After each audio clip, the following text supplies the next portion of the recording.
Rarer से denser में आता है, रेयरर से डेंसर में आता है, और वो अगर उसमें ट्रांसमिट करता है, अगर उसमें ट्रांसमिट करता है तो फिनोमेनन जो होता है वो रिफ्रैक्शन का होता है, और इंसिडेंट वेव और रिफ्लेक्टेड वेव, जैसे कि इंसिडेंट वेव इधर से आ रहा होगा, इंसिडेंट वेव यहाँ से आ रहा होगा, और ये रिफ्लेक्टेड वेव होगा, और ये रिफ्लेक्टेड वेव होगा, ये इंसिडेंट वेव एंड ये रिफ्लेक्टेड वेव। तो incident wave and reflected wave के फेज में कोई डिफरेंस नहीं होगा। हम लिखेंगे डेल्टा फाई, यहाँ पे क्या हो जाएगा, 0 हो जाएगा। इंसिडेंट और रिफ्लेक्टेड के फेज में कोई डिफरेंस नहीं होगा, ये 0 हो जाएगा। अगर सेम वेव मान लो रेयरर टू डेंसर जा रहा है, same wave rarer to denser जा रहा है, इस तरीके से जा रहा है। अगेन यहाँ पे incident wave and reflected wave के बीच में कोई भी फेज डिफरेंस नहीं होगा, फेज डिफरेंस 0 हो जाएगा। अगर वेव टेंसर मीडियम में है, इंसिडेंट किया और वापस रिफ्लेक्ट करके उसी मीडियम में आ गया, जिस मीडियम में इंसिडेंट किया है, टेंसर में इंसिडेंट किया है और वापस रिफ्लेक्ट करके उसी में आ गया है, ये इंसिडेंट वेव है, ये इंसिडेंट वेव है, और ये रिफ्लेक्टेड वेव है। अगेन इसके बीच में कोई भी फेज डिफरेंस नहीं होगा दोनों के बीच में। लेकिन अगर वेव रेयरर मीडियम में आया, स्ट्राइक किया है डेंसर मीडियम में और वापस रिफ्लेक्ट होकर डेंसर में रेयरर मीडियम नहीं चला गया है, और स्ट्राइक किया है, ये वेव आया है, एक सरफेस पे स्ट्राइक किया और वापस होके चला गया, तो यहाँ पे incident wave and reflected wave दोनों में फेज डिफरेंस होगा, और ये फेज डिफरेंस कितने का होता है? वेव थ्योरी में ये सारी चीजें पढ़े होंगे, वेव थ्योरी में ये सारी चीजें बताई गई है, इसलिए मैं इसको यहाँ पे बस रिकैप करा रहा हूँ, डिटेल में नहीं बता रहा। कितना का फेज डिफरेंस आ जाएगा?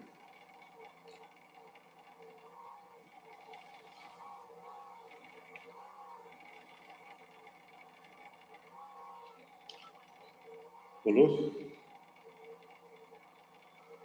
मतलब वेव जो है रेयर मीडियम से इंसिडेंट कर रहा है, इंटरफेस, ये क्या है? इंटरफेस, इंटरफेस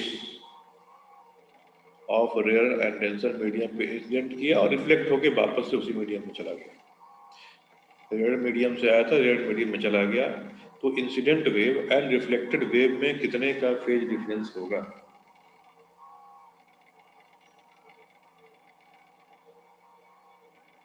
वेव थ्योरी में, जनरल वेव थ्योरी के हिसाब से बताना है।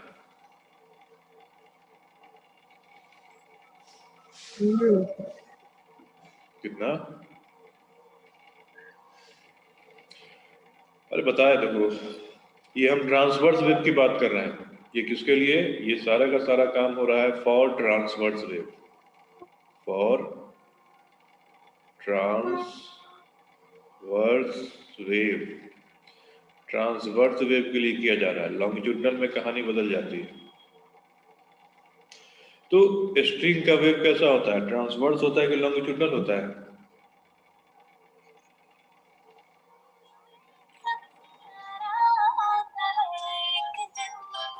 स्ट्रिंग का वेव कैसा होता है? लॉन्गिट्यूडनल की ट्रांसवर्स?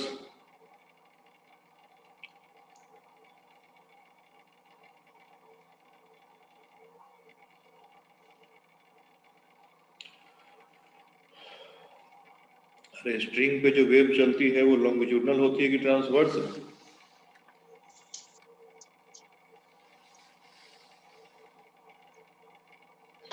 ट्रांसवर्स। ट्रांसवर्स होते हैं। ट्रांसवर्स तो अगर वो हाँ। स्ट्रिंग हवा में है और फिर मान लो जाके किसी रिजिड बाउंड्री से टकराता है, तो टकराने के बाद जो रिफ्लेक्टेड वेव है, जो रिफ्लेक्टेड वेव होगा और जो इंसिडेंट वेव है, दोनों के फेज में कितना का डिफरेंस होता है? क्या डिफरेंस होता भी है कि नहीं होता है? ये बाउंड्री से टकरा के, जैसे मान लो जाएगा बाउंड्री पे जाके टकरा के, ये इसी तरीके से लौटता है या फिर ये इस तरीके से लौटता है, ये रिफ्लेक्टेड वेव है। उल्टा होके लौटता है। उल्टा होके लौटता है तो कितने का फेज डिफरेंस? 180। 180 पाई का फेज डिफरेंस। अब ये सब चीज याद नहीं रखोगे, वेव थ्योरी की चीजें सब, तो फिर कैसे होगा? तो ये चीज याद रखना है, काम पड़ेगा। यहीं पे जो भी पढ़ाने वाले हैं लॉयड्स मिरर, और ये बहुत इंपॉर्टेंट टॉपिक है कंपटीशन के पॉइंट ऑफ व्यू से। सीबीएसई में नहीं आएगा ये, पहले बता देना, ये सीबीएसई में नहीं होगा, ये होली NEET plus IIT mains and IIT advance, इसका टॉपिक है ये, ठीक है। तो याद रखना है, लिख देते हैं यहाँ पे हम फिर से, कि अगर ट्रांसवर्स वेव रेयर मीडियम में है और रेयर डेंसर के इंटरफेस पे स्ट्राइक करके वापस उसी मीडियम में चला जाता है, तो incident wave and reflected wave में पाई का फेज डिफरेंस होता है। इस चीज को ध्यान रखना है, और यही मेन लॉयड मिरर का जो है फाउंडेशन होगा, इसका यही कंसेप्ट जो है लॉयड मिरर का फाउंडेशन होगा। तो लिखेंगे कि when transverse wave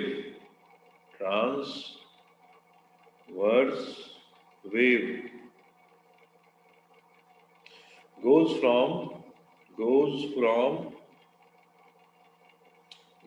when transverse wave from rarer medium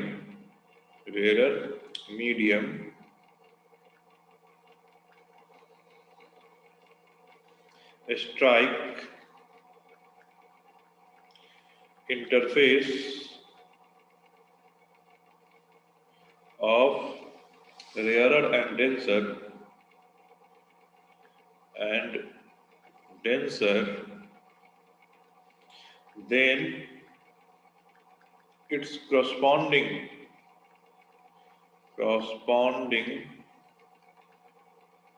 reflected wave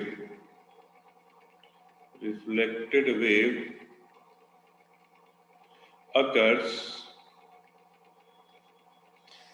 phase change, reflected wave suffers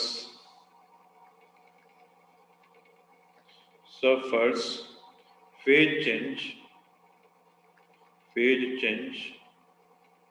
of पाई। मतलब यहाँ जो फेज चेंज हो जाएगा वो पाई का हो जाएगा। अब लाइट कैसा वेव है, ट्रांसवर्स है कि लॉन्गिट्यूडनल है?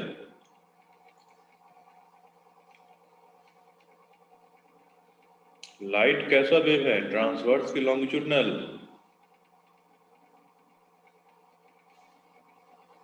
ट्रांसवर्स। तो लाइट वेव के साथ भी ये घटना होगी। क्या घटना? कि अगर लाइट में रिफ्रैक्शन हो रहा है, मतलब वो रेयर से डेंसर में आ रहा है या डेंसर से रेयर में जा रहा है, ठीक है, उस केस में इंसिडेंट वेव और रिफ्लेक्टेड वेव के बीच में कोई फेज चेंज नहीं होगा, ठीक है। बहुत इंपॉर्टेंट, क्योंकि आगे अभी जो लॉयड मिरर अरेंजमेंट बताएंगे और एक आगे है फ्रस्नल बाइप्रिज्म, इन दोनों में इस कंसेप्ट का इस्तेमाल होगा। अगर वो डेंसर मीडियम में है और रेयर के इंटरफेस पे स्ट्राइक करके जो फिनोमिनन होता है टोटल इंटरनल रिफ्लेक्शन का कर लेता है, तो उस केस में भी किसी भी तरह का कोई फेज चेंज नहीं होगा।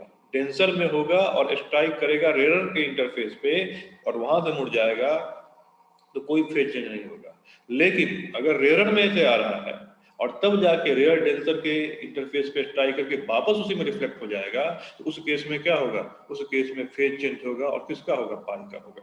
ये तो है टोटल इंटरनल रिफ्लेक्शन का फिनोमेना, मतलब टोटल इंटरनल रिफ्लेक्शन में इंसिडेंट और रिफ्लेक्टेड में कोई फेज चेंज नहीं होता है। इस चीज का ध्यान रखना है कि एक रिफ्लेक्शन में हो रहा है और एक रिफ्लेक्शन में नहीं हो रहा है। तो टोटल इंटरनल रिफ्लेक्शन वाला जो होता है उसमें नहीं हो रहा है। लेकिन नॉर्मल जो रिफ्लेक्शन फिनोमेना होता है, जैसे कि मान लो हम यहाँ मिरर रख दिए, क्या रख दिए, मिरर, वही तो बता रहे हैं ना, वही तो बता रहा है हमको, मेन लॉयड मिरर बताना है, उसी के पीछे की क्या कहानी है बता रहे हैं। अगर मान लो लाइट रेज आ रही है और वो इंसिडेंट हुई मिरर पे, ठीक है, तो ये होगा ना कि एयर से आ रही थी, और मिरर कैसा मीडियम होगा, मिरर में तो ग्लास है ना, तो ग्लास कैसा मीडियम होगा, ग्लास डेंसर मीडियम होगा कि नहीं होगा। तो जब वो एयर से आ रही थी और स्ट्राइक की ग्लास के इंटरफेस पे, एयर ग्लास के इंटरफेस पे, तो वहां से जो रिफ्लेक्शन होता है, तो ये जो इंसिडेंट वेव और रिफ्लेक्टेड वेव, इसमें कितने का फेज चेंज हो जाएगा, पाई का फेज चेंज हो जाएगा। बस इतना याद रखना है इस चीज को। समझ गए कि नहीं समझे इसको? ज्यादा Yes, डिटेल sir. में, ज्यादा डिटेल में नहीं, बस इतना इस चीज को याद रखना है कि इन जनरल कोई भी ट्रांसवर्स वेव में ये बात होती है। और चूंकि लाइट को ट्रांसवर्स वेव है ना, लाइट का नेचर जो है ट्रांसवर्स है, वो ट्रांसवर्सली प्रोपागेट करता है, उसका इलेक्ट्रिक फील्ड जो है और मैग्नेटिक फील्ड जो है वो प्रोपागेशन के परपेंडिकुलर होता है। तो लाइट भी क्या है, ट्रांसवर्स वेव है। तो ट्रांसवर्स वेव भी जब रेयर मीडियम से आके डेंसर मीडियम पे स्ट्राइक करके रिफ्लेक्ट कर जाएगा, तो incident wave and reflected wave में जो फेज डिफरेंस होगा वो पाई का होगा। क्लियर है ये? Yes, sir. इसमें दिक्कत तो नहीं ना? No, sir. ओके, अब देखो इसी पे बेस पे हम एक दो क्वेश्चन करा रहे हैं तुमको। कंसेप्ट यही है और इसके बेस पे एक दो क्वेश्चन करा रहे हैं। बस यही ध्यान रखना है कि कितने का फेज डिफरेंस हो जाता है, पाई का हो जाता है। जैसे मान लो एक स्मॉल क्वेश्चन दे तुम्हें हम कि सपोज करो मिरर है, यहाँ पे एक प्लेन मिरर रखा हुआ है, ये प्लेन मिरर है। एक लाइट रे, एक लाइट रे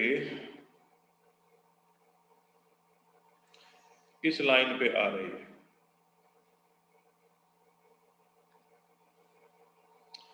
एक लाइट रे यहाँ पे, यहां से मान लो चलना स्टार्ट हुआ,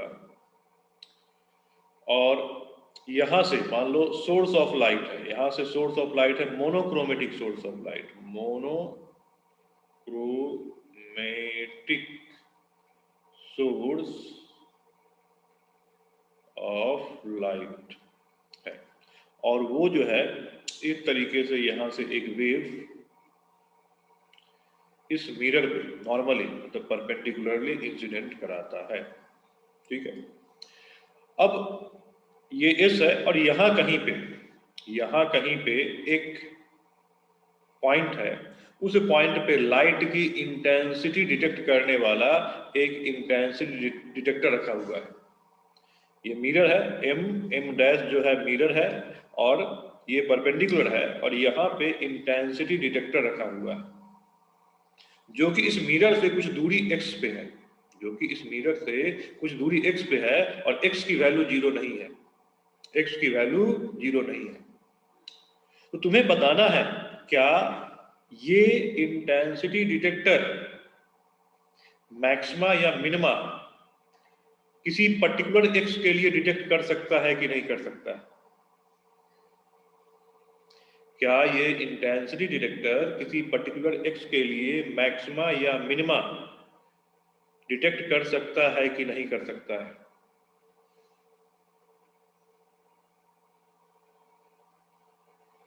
बोलो।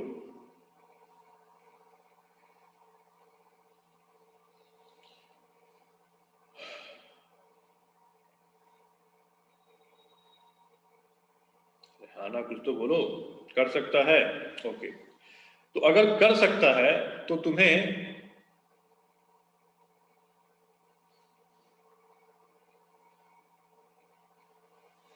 अगर कर सकता है तो तुम्हें ये बताना है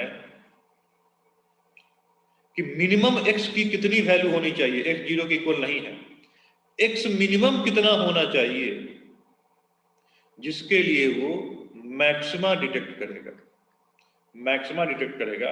और लाइट की जो वेवलेंथ है वो लैम्डा है, लाइट की वेवलेंथ लैम्डा है। तुम्हें ये बताना है।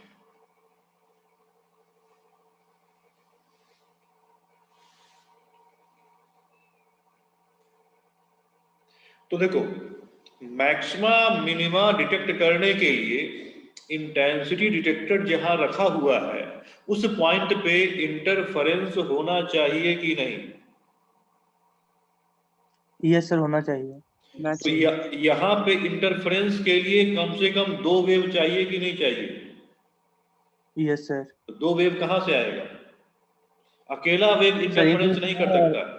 तो एक वेव और जो तो टकरा के तो आएगा। एक वेव जो आएगा वो डायरेक्ट वेव आएगा, एक वेव इस पॉइंट पे ये डायरेक्ट वेव आएगा। और दूसरा कौन सा आएगा? दूसरा जो यहां से चल चुका होगा, देखो दूसरा हम बनाते हैं, दूसरा जो ये रेड वाला यहां से चला और वही वापस से रिफ्लेक्ट होके यहाँ पे आके और इस पॉइंट पे इंटरफेयर करेगा, तब जाके इंटरफेरेंस होगा। और उसी में अगर दोनों का पाथ डिफरेंस कितना हो जाए, n लैम्डा हो जाए, तो उन पॉइंट पे कंस्ट्रक्टिव इंटरफेरेंस होगा।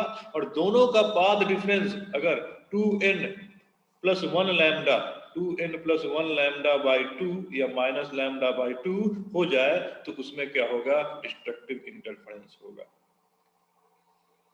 ये समझ में आ रहा है या नहीं आ रहा है? Yes sir. अब देखो, यहाँ पे सोर्स और इंटेंसिटी डिटेक्टर के बीच की डिस्टेंस नहीं दी गई है, तो उसकी जरूरत भी नहीं है। हम एक अलग से बनाते हैं। ये सोर्स है और मान लो यहाँ इंटेंसिटी डिटेक्टर है और ये क्या है? x है। ये लेंथ जो है ये x है, यही x मिनिमम निकालना है।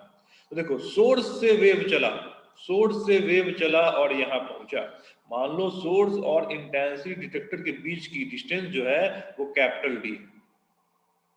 तो सोर्स से वेव चला और यहां इंटेंसिटी डिटेक्टर रखा हुआ है, तो सोर्स से जो वेव चला उसका पाथ लेंथ कितना हो जाएगा? सोर्स से जो डायरेक्ट वेव चला वो पहुंचा इंटेंसिटी डिटेक्टर तक, और इंटेंसिटी डिटेक्टर और सोर्स के बीच की दूरी d है, तो सोर्स के वेव का पाथ लेंथ कितना हो जाएगा? d होगा कि नहीं होगा? यस सर, हो जाएगा। अरे इतना ही चला है ना वो, ये इतना चला है, ठीक है। और इसी का जो एक और वेव चला होगा, एक और वेव चला होगा, टकरा के वापस यहाँ आके अब जाके इससे इंटरफेयर किया होगा, तो ये कितना डिस्टेंस चला होगा? D+2 है। हाँ, तो ये लिखेंगे हम यहाँ पे, ये है डायरेक्ट वेव, ये है डायरेक्ट वेव, और ये है ना इनडायरेक्ट, या कहो इनडायरेक्ट वेव, इनडायरेक्ट वेव जो फर्दर क्या हुआ होगा? रिफ्लेक्ट हुआ होगा। तो इसमें हम क्या लिखेंगे कि path length of direct wave ये हो जाएगा d, and path length of indirect wave ये कितना हो जाएगा? तो देखो, यहां से यहां तो d चला कि नहीं चला? Yes sir. फिर यहां से यहां x चला, यस सर। फिर और यहां से यहां x चला, यस सर। ठीक है। तो d चला प्लस x चला प्लस x चला, ठीक है। Yes sir. और टकराने के बाद इसके फेज में चेंज हुआ है कि नहीं हुआ है? हुआ है। कितने का चेंज हुआ है? पाई का। टकराने से पहले डायरेक्ट वेव और इनडायरेक्ट वेव दोनों सेम फेज में रहे होंगे, लेकिन टकराने के बाद इसके फेज में चेंज हुआ है। तो अगर फेज में पाई का चेंज हुआ है, तो इस पाई के चेंज के बदले में हम कितना पाथ डिफरेंस मानेंगे? कितना एक्स्ट्रा पाथ मानेंगे? तो देखो, इसमें रिलेशनशिप होता है डेल फाई 2 पाई लैम्डा इनटू कितना x, होता है कि नहीं होता है? Yes sir. अब यहां से ये पाई है, तो 2 पाई लैम्डा x ये कट गया, x इक्वल टू कितना हो गया? Lambda by 2। तो इसके फेज डिफरेंस के बदले हम एक एक्स्ट्रा पाथ मानेंगे कितने का? पाई बाई 2 का। बात समझ में आया कि अगर कोई वेव दूसरे वेव से पाई का पाथ डिफरेंस फेज डिफरेंस रखता है तो उसका जो इफेक्टिव पाथ डिफरेंस हो जाएगा वो कितने का हो जाएगा, पाई बाई 2 का हो जाएगा। तो एक और पाई बाई 2 इसमें एड अप करोगे कि नहीं करोगे?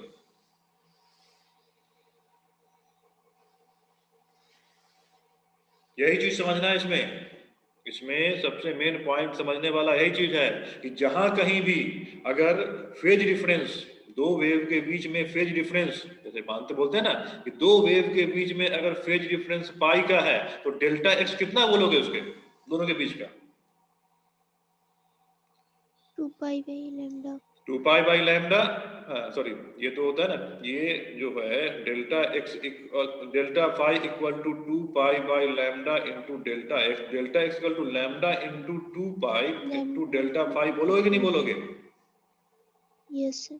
तो इस फेज डिफरेंस के बदले में एक्स्ट्रा पाथ चेंज जो हो गया वो लैम्डा बाई 2 का आया। ये तुम्हें इस केस में लगाना पड़ेगा। समझ में आया या नहीं?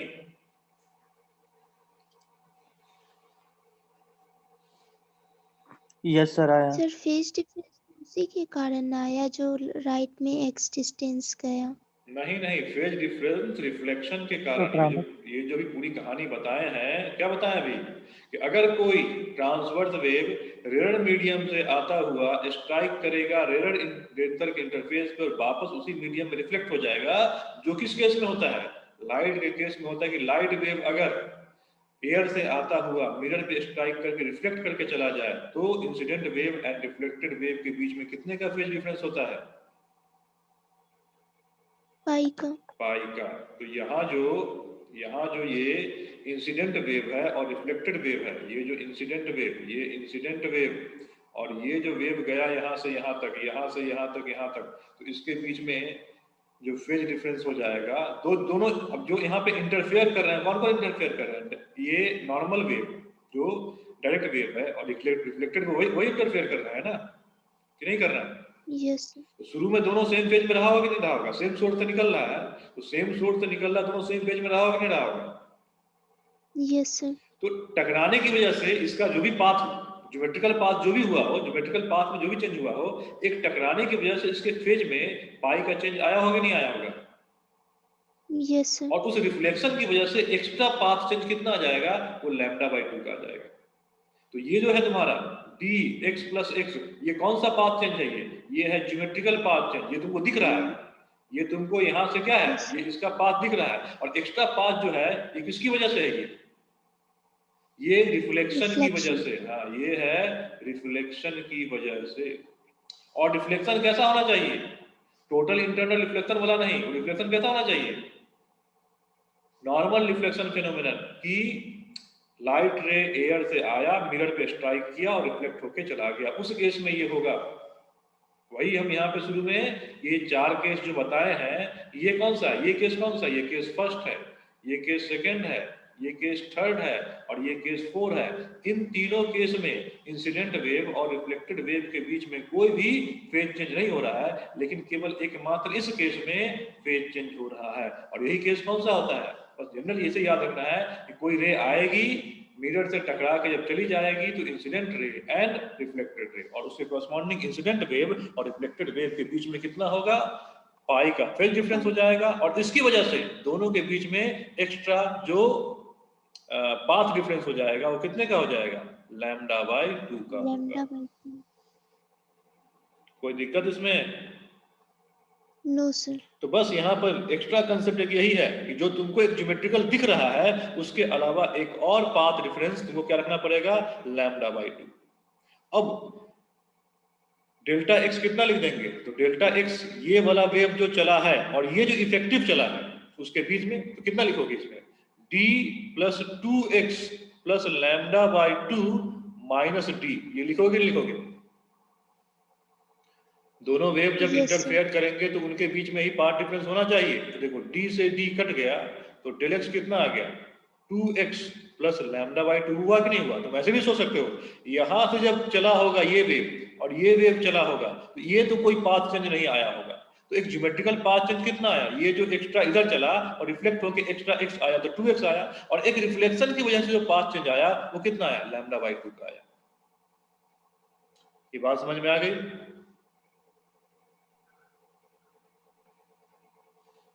ये बात समझ में आई कि नहीं आई? यहाँ जो वेव, ये डायरेक्ट वेव को हम वेव 1 अगर बोलते हैं और इसको वेव 2 बोलते हैं, तो इन दोनों वेव के बीच में जो एक्चुअल में पाथ डिफरेंस है वो 2x प्लस λ/2 है। 2x किसका है, देखो एक वेव चला यहाँ से, दूसरा वेव भी सेम सोर्स से निकला यहाँ चला यहाँ पे, तो इन दोनों के बीच में कितना पाथ डिफरेंस होगा, 0। अब ये यहाँ से एक्स्ट्रा x चला और फिर एक्स्ट्रा घूम के आया, तो एक ज्योमेट्रिकल पाथ जो तुम्हारा हो गया x प्लस x 2x का, और टकराने की वजह से जो फेज चेंज हुआ उसमें λ/2 एक्स्ट्रा पाथ इसमें ले लिया, तो टोटल पाथ एक्स्ट्रा जो चल जाएगा ये रिफ्लेक्टेड वेव वो चलेगा 2x प्लस λ/2। तो यही इन दोनों के बीच में पाथ डिफरेंस होगा। ये होगा कि नहीं होगा? Yes sir.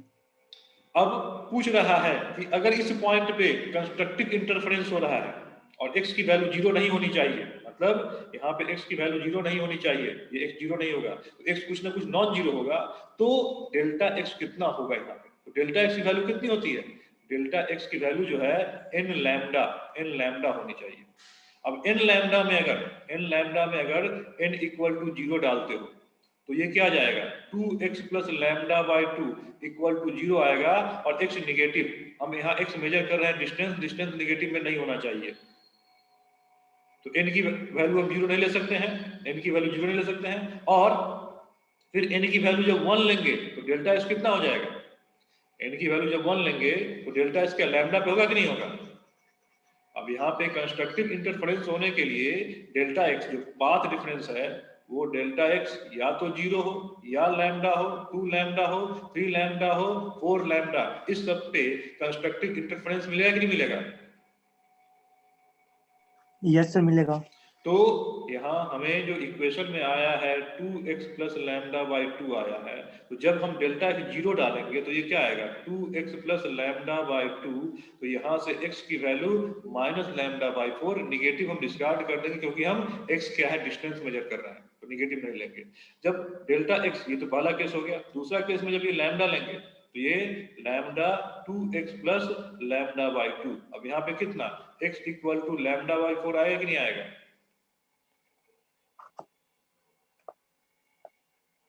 बोलो। यस सर आ जाएगा। दूसरा लेंगे कितना 2 लैम्डा, तो अब जो भी हम x लेंगे वो λ/4 से बड़ा होगा कि छोटा होगा, बड़ा होगा। बड़ा होगा ना, तो x मिनिमम कितना आ जाएगा, x मिनिमम जो है कि इस मीटर से λ/4 दूरी पे अगर इंटेंसिटी डिटेक्टर रखोगे तो वहां तुमको फर्स्ट मैक्सिमा मिलेगा।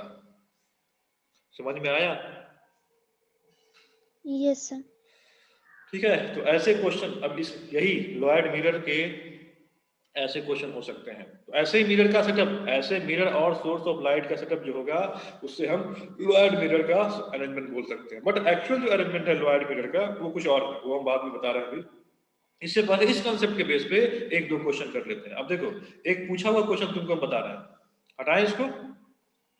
सर एक सेकंड।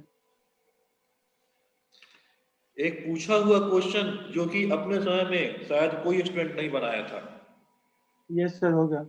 है ना। ये क्वेश्चन जो है जेई 2003 में पूछा गया था, और उस समय एग्जामिनेशन हॉल में शायद कोई स्टूडेंट इस क्वेश्चन को बना पाया होगा, बहुत कम ही लोग इस क्वेश्चन को बना पाए थे। और देखो कितना इजी क्वेश्चन था वो, बट लेकिन अगर ये चीज पता हो तो इसीलिए इसमें कोई भी टॉपिक जो है अगर वहां मेंशन कर दिया है तो उसमें से कभी भी क्वेश्चन पूछ सकता है। तो हर टॉपिक को अच्छे से स्टडी किए रहना चाहिए। ओके, अब आगे देखो, यही क्वेश्चन जो पूछा गया था, और देखो कितना होता है ऐसे, अगर नहीं पता हो ये कंसेप्ट, ये क्वेश्चन नहीं बनेगा, लेकिन अगर तुमको ये कंसेप्ट पता होगा तो काफी आसानी से बन जाएगा। तो ये क्वेश्चन पूछा गया था IIT 2003 में। क्या क्वेश्चन था देख लो। क्वेश्चन सिमिलरली यही था, मिरर का सेटअप था एक, कि तुमको एक मिरर दे दिया गया था, इस तरीके से एक मिरर दे दिया गया ऊपर में ऐसे करके, यहाँ पे मिरर दे दिया गया, और एक वेव फ्रंट एक प्लेन वेव फ्रंट, एक प्लेन वेव फ्रंट जो है वो आके इस पे स्ट्राइक कर रहा है।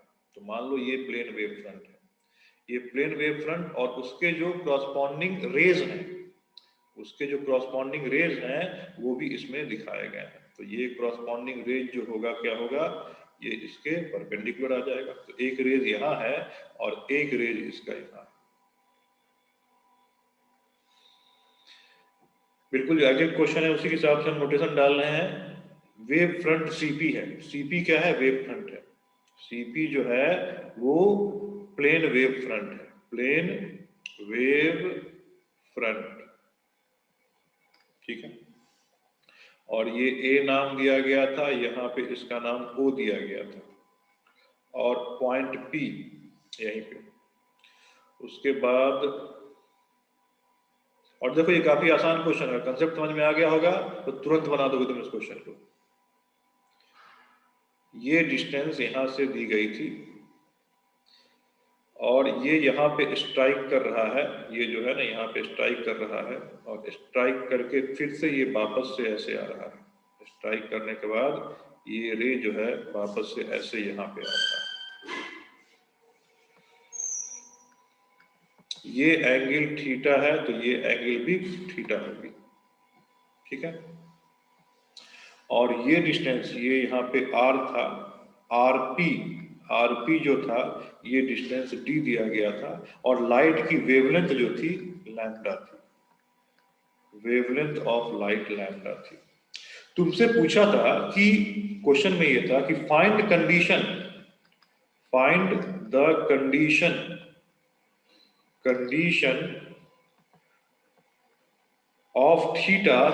of theta and lambda for constructive interference at P between ray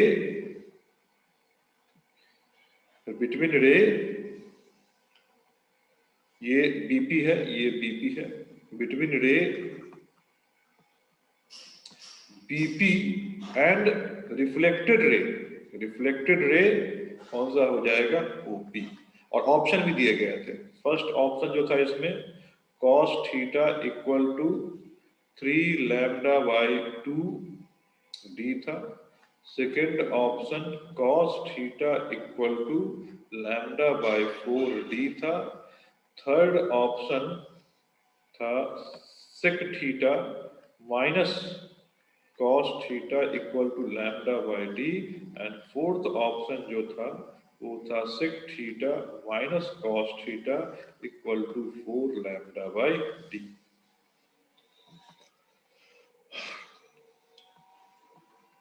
same जो अभी बताए हैं सेम वही क्वेश्चन वैसा ही है, बस थोड़ा सा डिफरेंस है। ये डिस्टेंस कितना दिया गया है, तो ये डिस्टेंस स्मॉल डी दिया गया है। बनेगा कि नहीं बनेगा,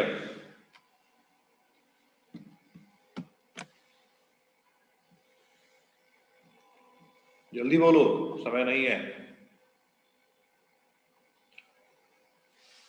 सब बना रहे। सेम कंसेप्ट, यहां से क्या लोगे, देखो एक वेव जो आ रहा है ये ऐसे आएगा, ये फिर टकरा के यहाँ आएगा, दूसरा डायरेक्ट वेव यहाँ टकरा के आएगा और इनके बीच में यहाँ पे इंटरफेरेंस होगा। तो इंटरफेरेंस के लिए क्या थीटा और लैम्डा और डी के बीच में क्या कंडीशन होना चाहिए निकालना है।